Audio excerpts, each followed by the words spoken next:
Hello दोस्तों, आज के इस वीडियो में हम देखेंगे बारह मास। ये ब्रैकेट यानी कोष्ठक लिखा हुआ है और ओ का मतलब होता है आप, और आप की हिंदी होती है का। आपने सवाल देखा होगा कि 2/3 का 6/5 इस तरह से हल करने के लिए आता है। एक बार तो वर्ग 3 में आ गया था। 2/3 का 6/5 लिखा हुआ है, तो इसको हम कैसे लिखते थे? का गुणा और 6/5, अंश अंश का गुणा, हर हर का गुणा करते थे। और जो ये डी लिखा हुआ है, इसका मतलब होता है डिवाइड। डिवाइड तो आप समझते हैं, ये भाग देना होता है, डिवाइड। और यम लिखा हुआ है तो ये मल्टीप्लाई है।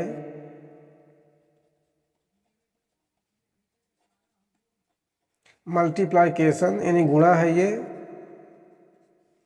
और जो अगला होता है वो ए होता है। ए का मतलब होता है एडिशन। एडिशन का मतलब होता है जोड़। अगला है यस, तो यस का मतलब होता है सब्ट्रैक्शन। तो हम इस तरह से समझते हैं बारह मास को कि पहले ब्रैकेट जो होता है उसको हल करते हैं, फिर आप यानी वहाँ पर इंटू रहता है। जैसे यहाँ पर एक सवाल है, ये 3 ऋण यहाँ पर इंटू ही माना जाता है, तो यही आप है। यहाँ लिखा हुआ नहीं है, लेकिन ऋण का गुणा 2 और 4 के साथ होगा, ये ऐसा है। इसको हम बार ब्रैकेट बोलते हैं। ये रेखा कोष्ठक है, रेखा कोष्ठक। एक होता है इस तरह से, इसको कर्ली ब्रैकेट बोलते हैं।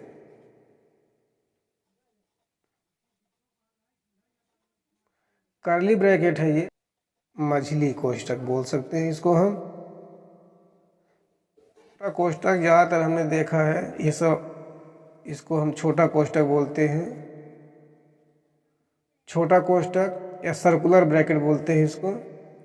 एक होता है बड़ा कोष्ठक, इस तरह से, ये बड़ा कोष्ठक है, स्क्वायर ब्रैकेट। यहाँ पर 2/3 लिखा हुआ है, तो इसको हम जब हल करेंगे तो इसको हम लिख लेंगे 2/3। और ये यहाँ पर ऋण होगा, 4 और 2 को हम जोड़ेंगे तो 6, और गुणे ये 7 और ये धन 6। अब हमें क्या करना है कि इस 2/3 को हम ऐसे ही लिख लेंगे, क्योंकि 2 में 3 का भाग लगाएंगे तो नहीं जाएगा। और यहाँ पर ऋण 7 और 6 का गुणा करेंगे तो ये हो जाएगा 42, और ये धन 6। इसको हम लिख सकते हैं 2/3। यहाँ धन ऋण लिखा हुआ है तो ये आपस में घट जाएगा।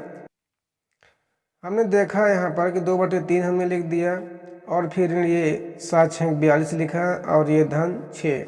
2/3 को हमने यहाँ पर लिख दिया, 42 में से 6 को हमने घटा दिया, क्योंकि धन और ऋण ऋण होता है, तो ये 36 आ गया है।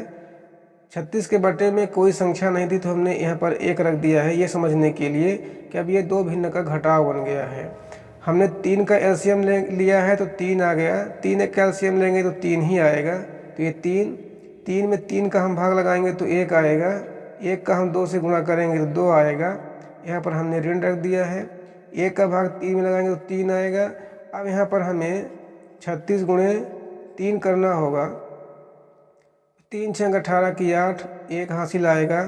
3 में 3 का गुणा करेंगे तो 3 तिक्का 9 और 1 10 हो जाएगा। ये हो जाएगा 2 ऋण 108/3। 108 में 2 को हम घटाएंगे तो ऋण 106/3 आएगा, क्योंकि बड़ी संख्या का ऋण ऋण है, तो हमने यहाँ पर ऋण लगा दिया है, ऋण 106/3। हमारा जो अगला सवाल है कि 1 सही 7/6 गुणे 2/13 भागे 1/3 का 5/6 ऋण 2/3 से हमें हल करना है।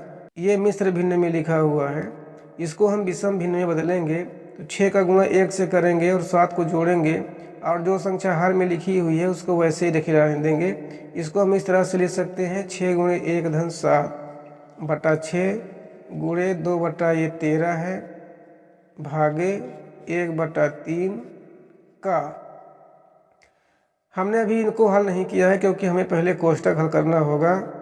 तो हम ये भिन्न का घटाव हो गया है, 6 और 3 का हमें एलसीएम लेना पड़ेगा। 2 तिहाई 6, 3 में भाग नहीं जाएगा, इसको हम इस तरह से लिख लेंगे, 3 एकम 3, 3 एकम 3, 2 तिहाई 6 और 3 को हमने इस तरह से लिख लिया है। तो 3 का भाग दिया, 3 एकम 3, 3 एकम 3, 3 दूनी 6, ये हमारा एलसीएम आ जाएगा। और 6 का भाग 6 में लगाएंगे तो 1 आएगा, 1 का हम 5 से गुणा करेंगे तो 5 ऋण 3 का भाग 6 में लगाएंगे अब हम 2 आएगा, और 2 का ऊपर गुणा करेंगे तो 4 हो जाएगा। इसको हम आगे लिखेंगे कि 6 कम 6 और 7 को जोड़ेंगे 13/6 गुणे 2/13, और ये भाग 1/3 का गुणा हो जाएगा। 5 में 4 घटाएंगे तो 1 और ये 6। जब गुणे में इस तरह की संख्याएं रहती हैं, यहाँ पर 13 यहाँ पर 13, तो इस तरह से हम हल कर देते हैं इसको, क्योंकि ये संख्याएं बटे में हैं तो 1 बटे में मानी जाती हैं।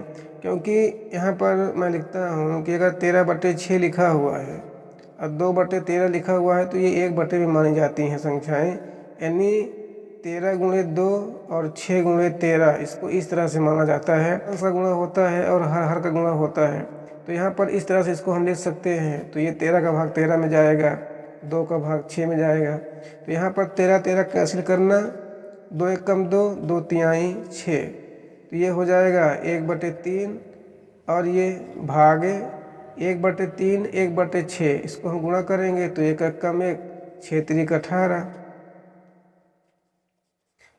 तो 1/3 ये भाग का गुणा कर देंगे तो संख्याएं बदल जाएंगी।